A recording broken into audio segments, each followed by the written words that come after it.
and in East Point. He brings more than 40 years of global food growing experience to the Atlanta community. Yeah, y'all can clap for that.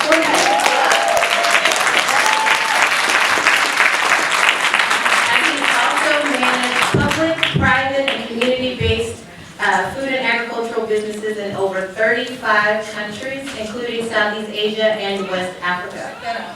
Since 2006, Truly Living Well has been using its expertise to demonstrate how food can make bridges across diverse cultures, backgrounds, and experiences. And I can go on, but I know a lot of people in this room have been touched by Truly Living Well from their training programs, from their food programs, just visiting the farm. And so I hope that you all give him a lot of love as he comes up and shares with us about some of the work that he's doing here in Atlanta.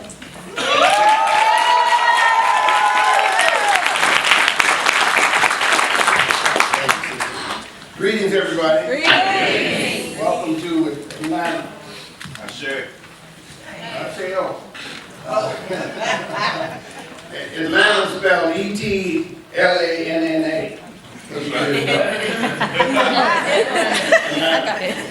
How many of y'all are here in Atlanta for the first time? Right. How many are in the South for the first time? Whole different world. The sister pointed out, I've been a lot of places in my life and time.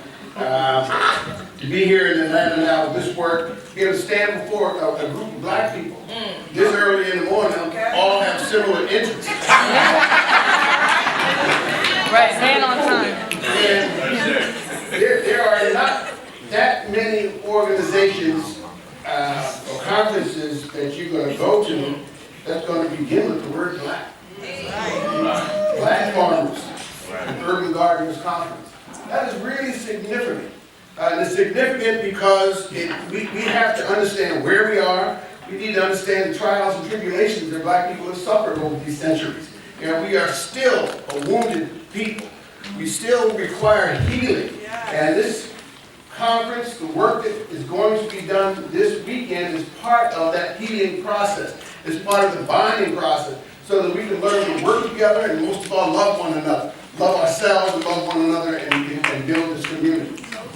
We come from a strong tradition. Those who read lead. I highly recommend folks, you gotta read books. Those who read lead. And those who don't, won't. It's just that simple. If you have not read Up from Slavery by Booker T. Washington, read it. It was here in 1895 at the Atlanta conference. And he said, throw down your buckets where you are. Now, a whole lot of folks didn't appreciate that. Du Bois didn't. He talked about the talent of 10%. But what was so interesting, by the time he came full circle, he was talking about the self. It was so important. Marcus Garvey, Noble Drew Ali, these were all people who inspired me and have informed the work that I've done. On the international scale, Kwame Nkrumah, building on it. And he tried to do for self, but so many times you get thwarted by white folks. That's the bottom line. And we go for the tricks that we get caught up in the tricks that are played upon us. Two books that I suggest. If you have not read The Miseducation of the Negro by Carter G. Woodson, read it. If you have not read Falsification of African Consciousness by Amos Wilson, read it. It'll help each of us to understand the conditions that we're in, as well as finding some solutions. And the key, the number one solution is in the soil.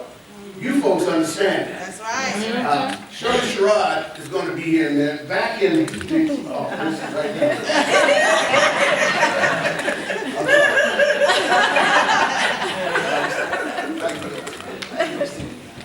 We have a connection that goes back. I came out of the Nation of Islam. So Elijah Muhammad, the teachings that he gave us for a long time about do yourself is what inspired me. I had worked in CORE, SNCC, Urban League, all the poverty programs. The only organization I thought was actually building institutions in the Nation of Islam.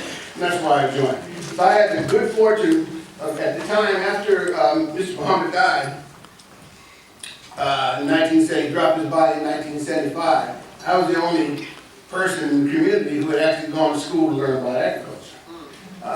So I was called to Chicago and asked to run. First I did a survey, which was my first time in the South, it was 1975. And to come down here, and Atlanta is not Georgia. Atlanta is Atlanta. Y'all need to understand. I went down, and here I spent my time on the West Coast and up east. I lived all over this country. At 75, this was 42 years ago. Wow.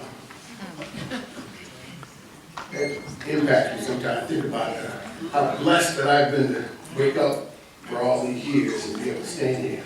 But I came down, and if you had told me before that first road trip me and the brother named Mario Abdul Salam took throughout the South, if you had told me you still had slaves, I said, oh man, that can't be possible. But when you come to a farm, you see black people have been living on the same piece of land, multi-generations in a brick house, single light bulb, water's outside, outhouse, working for the same white folks. They slaves by any other name. Right. When you call, they're still slaves. And that just, even today, just thinking about that hurts me to my heart. It really does. What was significant, the nation had, I lived on a 4,200 acre farm down in Terrell County, which was right next to the 6,000 acres that Shirley Shard and Charles had over in Lee County, new community. That was 10,000 acres of land that black folk had in the South, and the white folks hated it. They hated it. That much economic potential that we had to build based upon the soil. So there's history on both sides. Both farms got lost. Mr. Farrakhan, many years later, bought back a third of the land that he had there. The nation also had another 9,000 acres over in Alabama, in Greene and Marengo counties. That's a lot of black land ownership that disappeared.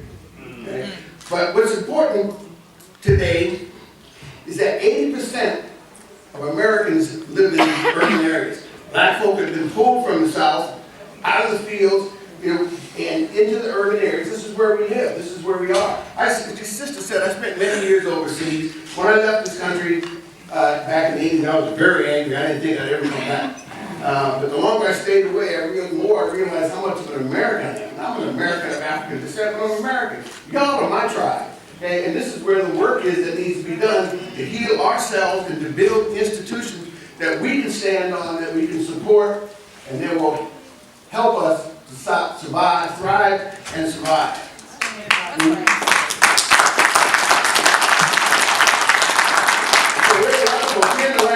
There are a lot of people who've done tremendous work. Bobby Wilson here. Bobby Wilson has done work years doing, you're going to chase me out here at 2 points.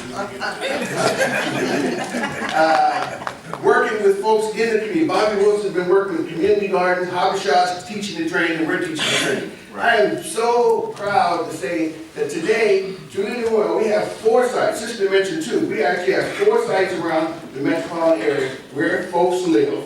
And our newest site, we moved our site from down right around the corner here in the old 4th Ward. Right. We took all the dirt and all the trees. The solution is in the soil. People thought I was crazy. I am crazy.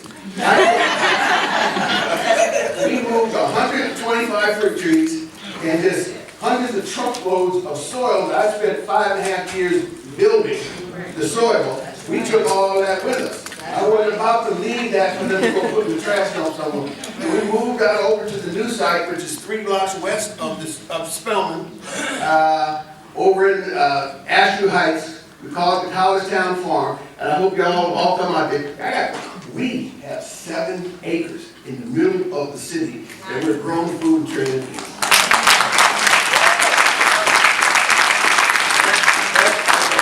That's a lot of hard work.